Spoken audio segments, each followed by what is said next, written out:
Kita lanjut ya.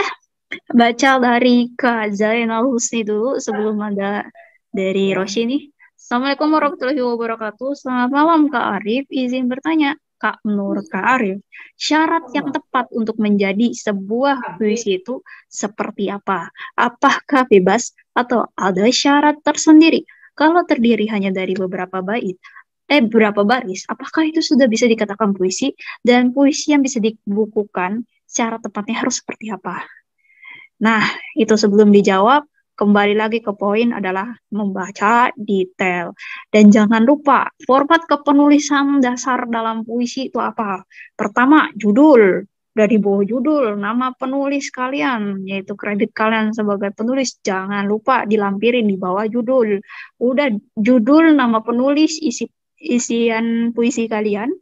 Terus titik mangsa, puisi itu wajib ada titik mangsa, yaitu tempat atau kota atau tanggal penulisan karya kalian. Nah, opsionalnya kalau kalian mau melampirkan misalnya Instagram kalian boleh, tetapi sampai di titik mangsa itu wajibnya ya guys.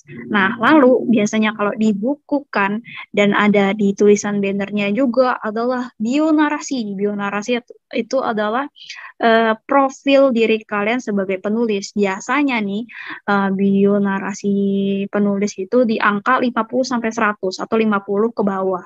Jadi itu juga harus diperhatikan biar poin penilaiannya tidak berkurang. Tapi intinya ada di judul, nama kalian selaku penulis, isi, dan titik mangsa. Itu yang paling penting dalam menulis. Selebihnya silakan Arif yang jawab.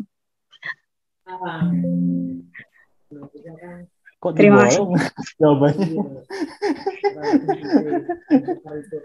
Enggak, itu jawabannya emang benar kayak gitu. Begitu. Ya, ya, ya begitulah. Ya aku sih paling nambahin ininya sih, apa itu sudah bisa dikatakan puisi jika terdiri hanya dari beberapa baris gitu kan.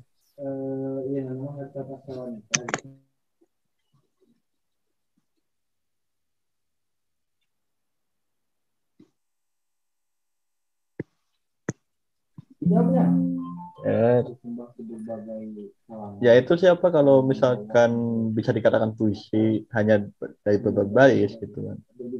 Itu kan ada yang satu baris juga gitu kan. Kayak Joko Pinurbo tadi gitu yang saya jawab tadi gitu. Yang saya utarakan. Ada juga yang satu kata atau dua kata gitu. Itu juga udah masuk puisi. Karena kan puisi sendiri esensinya itu mengungkapkan apa yang kita rasakan, apa yang kita pikirkan juga, pengalaman orang, dan lain-lain gitu. Jadi mau puisi satu kata atau dua kata misalkan amin atau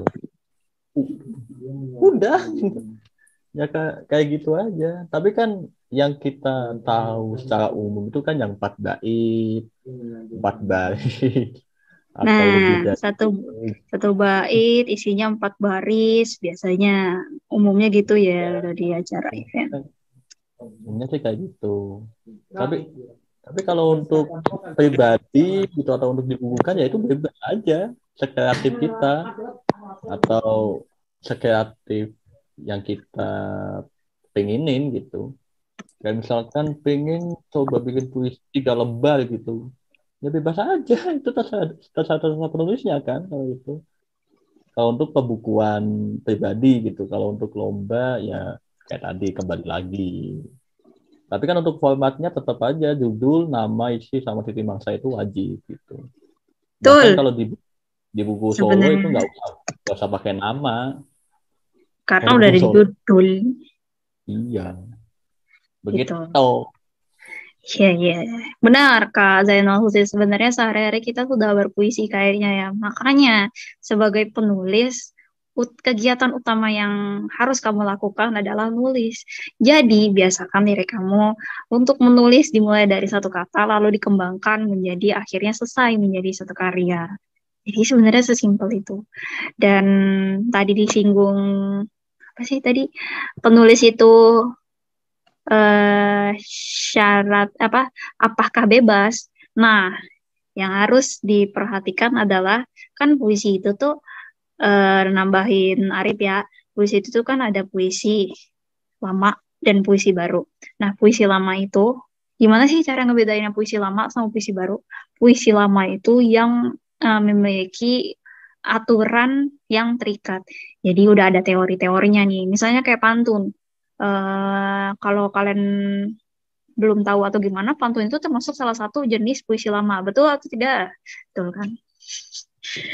Nah, tetapi kalau kalian ingin menulis puisi baru, kalian nggak perlu takut tentang ketentuan atau apa, karena puisi baru itu nggak ada aturannya. Itu pembedanya puisi baru dengan puisi lama. Jadi puisi baru itu sebebasnya kalian mau nulis tuh gimana.